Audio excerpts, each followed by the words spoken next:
साथियों, आधुनिक एयरपोर्ट जैसी सुविधाएं, कनेक्टिविटी का आधुनिक इंफ्रास्ट्रक्चर, ये किसी भी राज्य के लिए नई संभावनाओं और नए अवसरों के गेटवे होते हैं। ये राज्य के बढ़ते आत्मविश्वास और लोगों के भरोसे के स्तंभ होते हैं।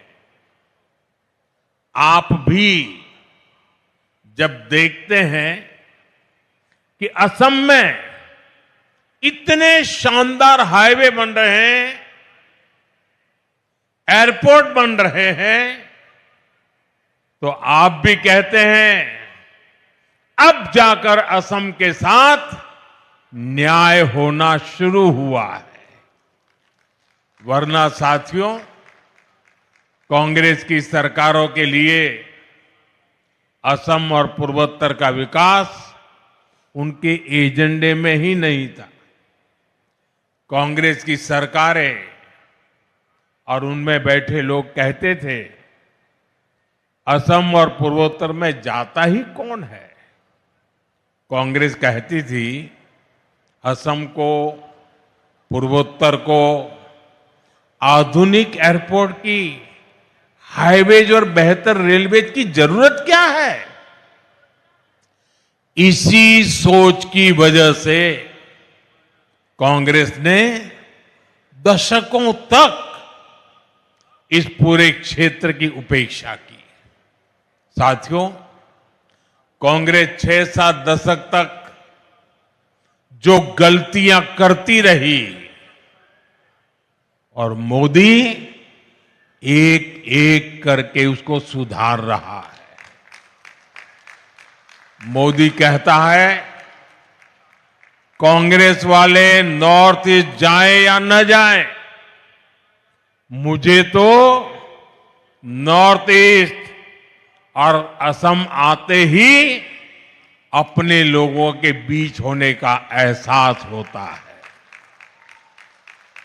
मोदी के लिए असम का विकास ये जरूरत भी है, जिम्मेदारी भी है और इसकी जवाबदेही भी है। और इसलिए साथियों, बीते 11 वर्षों में असम और नॉर्थ ईस्ट के लिए लाखों करोड़ रुपयों की विकास परियोजनाएं शुरू हुई है। आज असम आगे भी बढ़ रहा है और नए कीर्तिमान भी गढ़ रहा है। भाइयों बहनों, बोरदोलोई जी ने आजादी के पहले तो आसाम को बचा लिया था, लेकिन उनके बाद कांग्रेस ने फिर से असम विरोधी और देश विरोधी काम शुरू कर दिए। कांग्रेस ने अपना वोट बैंक बढ़ाने के लिए मजहबी तुष्टीकरण के षड्यंत्र रचे। बंगाल और असम में अपने वोट बैंक वाले घुसपैठियों को खुली छूट दी गई है। यहां की डेमोग्राफी को बदला गया है। इन घुसपैठियों ने हमारे जंगलों पर कब्जा किया, हमारी जमीनों पर कब्जा किया। इसका नतीजा यह हुआ कि पूरे असम की सुरक्षा और पहचान दांव पर लग गई है। साथियों, आज हेमंता जी की सरकार और उनकी टीम के सभी साथी बहुत मेहनत से असम के संसाधनों को इस गैर कानूनी और देश विरोधी अतिक्रमण से मुक्त करा रही है। असम के संसाधन असम के लोगों के काम आए, इसके लिए हर स्तर पर काम हो रहा है। केंद्र सरकार ने भी घुसपैठ रोकने के लिए सख्ती की है। अवैध घुसपैठियों को बाहर निकालने के लिए उनकी पहचान भी कराई जा रही है। लेकिन भाइयों बहनों, कांग्रेस पार्टी और इंडी गठबंधन के लोग खुलकर देश विरोधी एजेंडे पर उतर आए हैं। देश का सुप्रीम कोर्ट तक घुसपैठियों को बाहर करने की बात कर चुका है, लेकिन ये लोग घुसपैठियों के बचाव में बयानबाजी कर रहे हैं।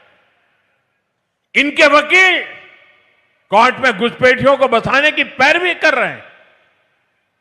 चुनाव आयोग निष्पक्ष चुनाव के लिए एसआईआर की प्रक्रिया कर रहा है, तो इन लोगों को देश के हर कोने में तकलीफ हो रही है।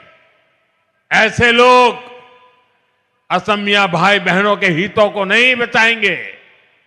ये लोग आपकी जमीन और जंगलों पर किसी और का कब्जा होने देंगे। इनकी देश विरोधी मानसिकता पुराने दौर की हिंसा और अशांति वाले हालात पैदा कर सकती है। और इसलिए मेरे आसाम के भाई बहन, हमें बहुत सावधान रहना है। साथियों, आज असम और पूरा नॉर्थ ईस्ट भारत के विकास का नया प्रवेश द्वार बन रहा है। मल्टी मॉडल कनेक्टिविटी के संकल्प ने इस क्षेत्र की दिशा और इसकी दशा दोनों बदली है। असम में नए पुल बनाने की रफ्तार, नए मोबाइल टावर लगाने की स्पीड, विकास के हर काम की गति सपनों को हकीकत में बदल रही है। ब्रह्मपुत्र पर बने पुलों ने असम की कनेक्टिविटी को नई मजबूती और नया आत्मविश्वास दिया है।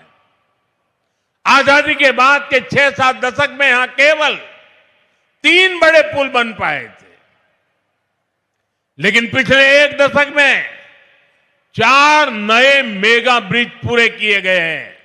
इनके अलावा कई ऐतिहासिक परियोजनाएं आकार ले रही है।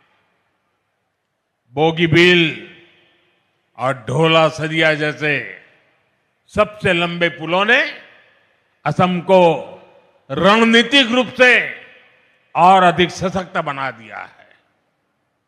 रेलवे कनेक्टिविटी में भी एक क्रांतिकारी बदलाव आया है। बोगीबील ब्रिज के शुरू होने से अपर असम और देश के बाकी हिस्सों के बीच की दूरी सिमट गई है। गुवाहाटी से न्यू जलपाईगुड़ी तक चलने वाली वंदे भारत एक्सप्रेस ने यात्रा के समय को कम कर दिया है। देश में वाटरवेज के विकास का फायदा भी असम को मिल रहा है। कार्गो ट्रैफिक में 140% की बढ़ोतरी हुई है। इस बात का प्रमाण है कि ब्रह्मपुत्र केवल नदी नहीं, बल्कि आर्थिक शक्ति का प्रवाह है। पांडु में पहली शिप रिपेयर सुविधा विकसित हो रही है। वाराणसी से डिब्रूगढ़ तक चलने वाली गंगा विकास क्रूज को लेकर उत्साह है। इसे north east global cruise tourism के मानचित्र पर स्थापित हो गया है।